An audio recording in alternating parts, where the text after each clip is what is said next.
Morning guys, আজকে আমি কি কি কিনে নিয়ে আসলাম বাজার থেকে চলো তোমাদের সাথে একটু শেয়ার করা যাক।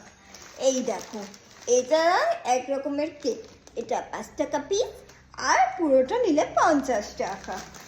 এই বিস্কুটটা আমি এক চায়ের দোকানে খেয়ে আমার তো ভীষণ ভালো লেগেছে, তাই এক প্যাকেট নিয়ে নিলাম। এটার দামও 50 টাকা। সাথে আমি একটা কাপ চা বানানোর জন্য দুধ, সাথে কি এনেছি জানো তোমরা? চলো তোমাদেরকেও একটু শেয়ার করা যাক। ও হ্যাঁ, গুড়ের রসগোল্লা অনেক দিন ধরে খেতে ইচ্ছা করছে। ফাইনালি আমি আজকে শীতকালের দিনে গুড়ের রসগোল্লা নিয়ে এসেছি। হ্যাঁ, 2 পিস এনেছি। আজ যদি খায় তাহলে তো খুবই ভালো কথা, আবার আনতে যাব। আর যদি না খায় তাহলে 2 পিসই আমিই খাবো। সাথে পনির, হ্যাঁ এখানে 400 পনির আছে।